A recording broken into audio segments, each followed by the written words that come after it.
அனைவருக்கும் வணக்கம். நான் அமுதா, உதவி பேராசிரியை டாக்டர் SNS கல்வியியல் கல்லூரி கோவை. இன்னைக்கு நம்ம கல்வி உளவியல் அப்படிங்கிற பாடப்பகுதியில் 5வது அலகுல இருக்கக்கூடிய ஆளுமை அப்படிங்கிற பாடத்தை பற்றி தான் பார்க்க போகிறோம். ஒரு மனிதனுக்கு ஆளுமை அப்படிங்கிறது அவசியமா அப்படின்னு கேட்டால் ஆமாம். நம்மளுடைய எண்ணங்கள், கருத்துக்கள், உணர்ச்சிகள் இது ஒவ்வொன்றுமே நம்மளுடைய ஆளுமையின் அடிப்படையில் தான் தீர்மானிக்கப்படுது. நம்மளுடைய எண்ண தூண்டல்களாக இருக்கட்டும், நம்ம அதை எப்படி வெளிப்படுத்துகிறோம் அப்படிங்கிறதுல இருந்தே நம்மளுடைய ஆளுமையை மற்றவர்கள் மதிப்பீடு செய்ய முடியும். எனவே ஒரு ஆளுமையை எந்தெந்த மாதிரியான காரணங்கள்லாம் தீர்மானிக்குது, எதன் மூலமாக நம்ம அந்த ஆளுமையை அடைய முடியும் அப்படிங்கிற கருத்துக்களை தான் இந்த வீடியோவில் நம்ம பதிவு செய்ய போகிறோம். So hello everyone. Today's topic is what shapes our personality. So when we think of personality is basically the combinations of our own feelings, behaviors, traits and attitudes that we carry on. It will differ from one person to other person. Despite being their own siblings, நம்மளோட அக்கா தங்கச்சியாக இருந்தாலுமே நம்மளோட personalities ஒரே மாதிரியாக இருக்காது. கரெக்டாக நம்ம எவ்வளோ ஒரே குரூப் ஆஃப் ஃபேமிலியில் இருந்தாலும் இல்லை ஒரு ரீஜனில் இருந்தாலுமே ஒருத்தரோட பர்சனாலிட்டிஸ் மாறிக்கிட்டே இருக்கும். ஸோ எதை உங்கள் பர்சனாலிட்டியை ஷேப் பண்ணுது ஒரு மேனிப்புலேட் பண்ணுதுன்னா இதுக்கு there are factors, other reasons that manipulate your personality. So some of these reasons are maybe your genetics, உங்கள் அப்ரிங்கிங்ஸாக இருக்கலாம், இல்லை உங்களோட பயாலஜிக்கல் ஃபேக்டர்ஸாக இருக்கலாம்.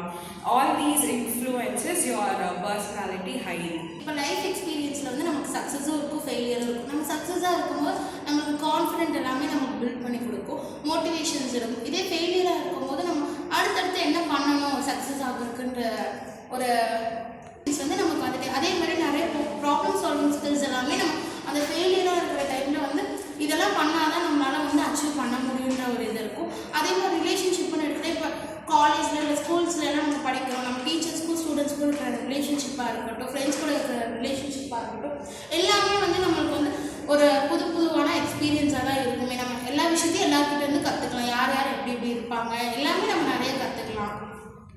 பர்சனாலிட்டி நம்ம ஜெனட்டிக்ஸும் சார்ந்து தான் இருக்கும்.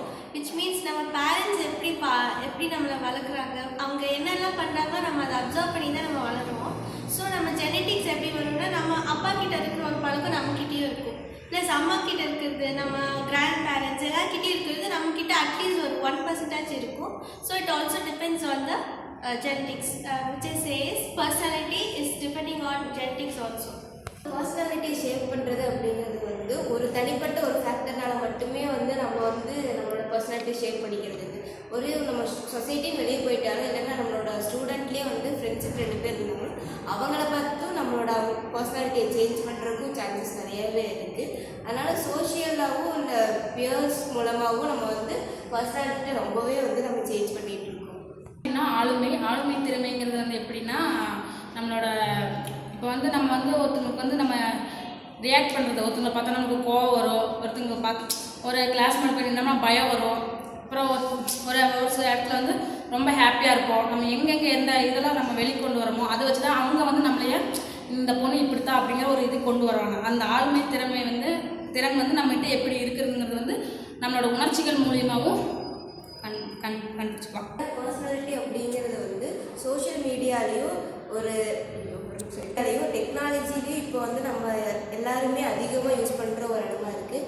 அதில் நம்ம பர்சனாலிட்டியை டெவலப் பண்ணுறதுக்கு நிறைய பேர் அதில் அவங்களோட பர்சனாலிட்டியை டெவலப் பண்ணிகிட்டு இருக்காங்க இப்போ இந்த காலகட்டத்துலேயும். இதெல்லாம் பேச வச்சு நான் ஒரு கன்க்ளூஷன் கொடுக்குறேன். இப்போ பர்சனாலிட்டின்றது ஒரு விஷயத்தில் மட்டும் எல்லாரோட இதையும் எடுத்துக்காது. இப்போ எல்லாருமே இப்போ என்விரான்மெண்ட்டாக இருக்கட்டும், இப்போ வெளியே எக்ஸ்பீரியன்ஸாக இருக்கட்டும், பயாலஜிக்கல் எல்லாரோட இதையுமே இன்ட்ராக்ட் பண்ணி நமக்குள்ளே வரத ஒரு பர்சனாலிட்டின்னு சொல்கிறாங்க. தேங்க்யூ.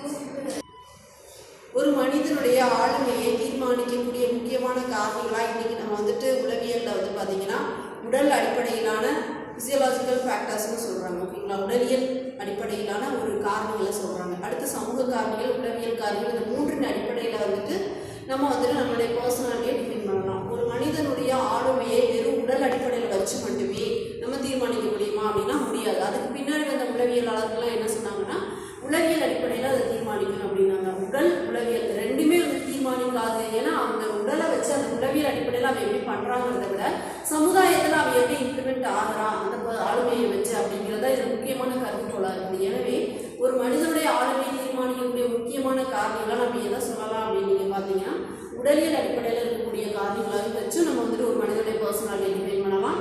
உளவியல் அடிப்படையில் ஒரு மனிதனுடைய பர்சனாலிட்டி நம்ம டிஃபைன் பண்ணலாம். மற்றும் சமூக அடிப்படையில் அவன் எப்படி பிஹேவ் பண்ணுறான் மற்றவங்ககிட்ட அப்படிங்கிறத வச்சு நம்மளுடைய பர்சனாலிட்டி